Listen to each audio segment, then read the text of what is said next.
पर निकलने वाले हैं, एक ऐसा सफर जो बौद्ध शिक्षाओं से प्रेरित है। हम समझने की कोशिश करेंगे कि उस एक चीज को कैसे काबू में किया जाए जो या तो हमारी सबसे बड़ी ताकत बन सकती है या फिर हमारी सबसे बड़ी कमजोरी, और वो है हमारा अपना मन।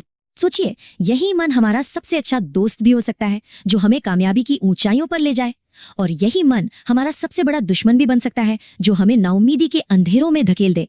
देखिए, एक तरफ है उलझन, चिंता, और दूसरी तरफ है एकदम साफ सोच और शांति। बस इन दोनों के बीच का जो फासला है ना, वही हमारी जिंदगी का रास्ता तय करता है।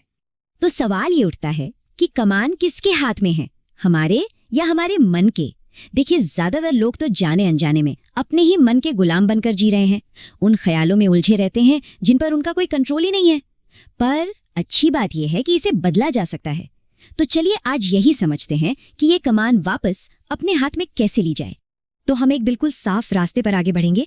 पहले समझेंगे कि मन दोस्त है या दुश्मन, फिर शारीरिक नींव की बात करेंगे, अपने अंदर की दुनिया को कैसे संवारे इस पर भी बात होगी, स्थिरता की शक्ति, अपने विचारों पर महारत, और आखिर में जो सबसे जरूरी है, मौन।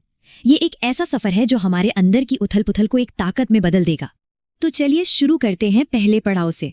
देखिए, मन को कंट्रोल करने से पहले हमें प्रॉब्लम को समझना होगा, है ना? जब हमारा मन बेचैन होता है तो हर छोटी सी चीज भी पहाड़ जैसी लगने लगती है, बहुत भारी, बहुत बोझिल। गौतम बुद्ध ने कहा था, जैसे एक शिकारी कुत्ते को ट्रेन करता है, वैसे ही मन को ध्यान से ट्रेन करना पड़ता है, वरना ये हमें कहीं भी खींच कर ले जाएगा जहां हम जाना ही नहीं चाहते। तो सबसे जरूरी बात यही है कि मन को ट्रेन किया जा सकता है, और आगे हम जिन तरीकों की बात करने वाले हैं वो इसी ट्रेनिंग के सबसे असरदार टूल्स हैं। तो अब आते हैं हमारे पहले तरीके पर, और ये तरीका, दिलचस्प बात यह है कि मन से नहीं बल्कि शरीर से शुरू होता है।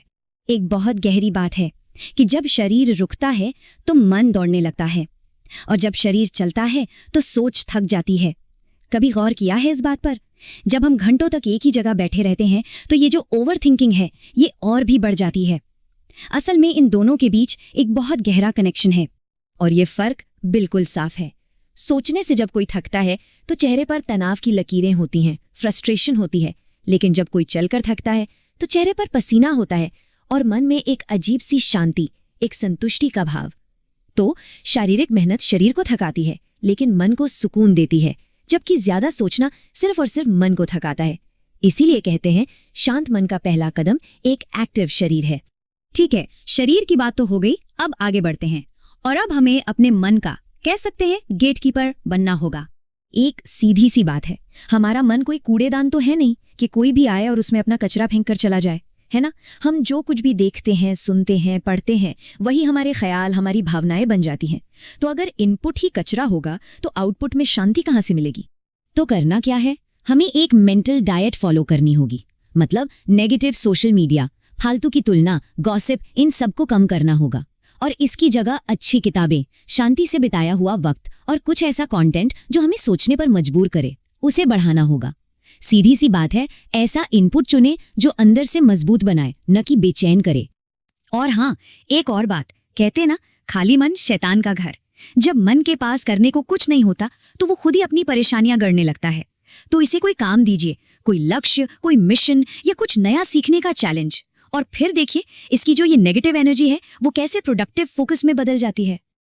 चलिए अब हम एक ऐसी टेक्निक की तरफ बढ़ते हैं जो सुनने में तो बहुत सिंपल है लेकिन असर में बहुत गहरी है। ये है स्थिरता की शक्ति। देखिए, मन की एक आदत है, वो या तो बीते हुए कल में रहता है या आने वाले कल की चिंता में। वो हमेशा अतीत के पछतावे और भविष्य की फिक्र में दौड़ता रहता है। लेकिन हमारी सांस सिर्फ और सिर्फ अभी में होती है, प्रेजेंट में। और बस अपनी आती जाती सांस पर ध्यान देकर हम अपने भटकते हुए मन को उस एक पल में टिका सकते हैं जो असल में मौजूद है, ये वाला पल, वर्तमान। तो जब हम ये स्थिरता का एक पल पकड़ना सीख जाते हैं ना, तब हम असल में अपने विचारों के मालिक बनना शुरू कर सकते हैं। फिर वो हमें कंट्रोल नहीं करते, हम उन्हें करते हैं। एक सवाल है, जब मन इतना भारी हो तो कागज खाली क्यों है?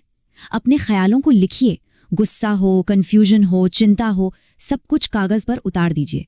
जब आप ऐसा करते हैं तो वो चीजें जो अंदर उलझी हुई थीं वो बाहर आ जाती हैं, और फिर उन्हें जाने देना, उन्हें छोड़ना आसान हो जाता है। एक बहुत गहरी सीख ये है कि विचार जो हैं वो आसमान में आते जाते बादलों की तरह हैं। मतलब हम अपने विचार नहीं हैं, वो बस कुछ पल के लिए आने वाली घटनाएं हैं जिन्हें हम देख सकते हैं, ऑब्जर्व कर सकते हैं। और हम क्या हैं? हम वो आसमान हैं। ये जो ख्याल हैं ये बादल हैं, आते हैं चले जाते हैं। लेकिन हम वो आसमान हैं जो हमेशा वहीं रहता है। जिस दिन ये एहसास हो गया कि हम वो बादल नहीं बल्कि वो विशाल आसमान हैं, बस वही सच्ची आज़ादी की शुरुआत है। और अब आते हैं आखिरी कुंजी पर, मौन। ये मन पर कंट्रोल का असली टेस्ट है और इसका अभ्यास आंखें बंद करके किसी कोने में नहीं होता, बल्कि हमारी रोज की बातचीत में होता है। देखिए, एक नियंत्रित मन की असली परीक्षा सिर्फ मेडिटेशन करना नहीं है। असली परीक्षा तब होती है जब कोई हमें उकसाता है और हम फिर भी शांत रहते हैं और कुछ नहीं कहते। ये कमजोरी नहीं, ये बहुत बड़ी ताकत की निशानी है। सबसे बड़ी जीत तो तब होती है जब ख्याल जुबान तक आ तो जाएं, पर हमारे अंदर इतनी ताकत हो कि हम उन्हें बाहर ना आने दें। तो कुछ भी बोलने से पहले खुद से ये 3 सवाल पूछने चाहिए। पहला, क्या ये बोलना जरूरी है? दूसरा, क्या इससे किसी का भला होगा? और तीसरा, क्या इसे नरमी से, प्यार से कहा जा सकता है? अगर तीनों का जवाब हाँ में है तो ही बोलिए, वरना सबसे ताकतवर जवाब अक्सर खामोशी ही होती है। तो जब हम इन तरीकों को अपनी जिंदगी में उतारते हैं तो हमारे जीवन की कमान वापस हमारे हाथों में आ जाती है। हम मालिक बन जाते हैं और हमारा मन एक बहुत ताकतवर लेकिन वफादार सेवक की तरह काम करने लगता है। तो आज मालिक कौन होगा? ये सिर्फ एक थियोरी नहीं है, ये हर दिन की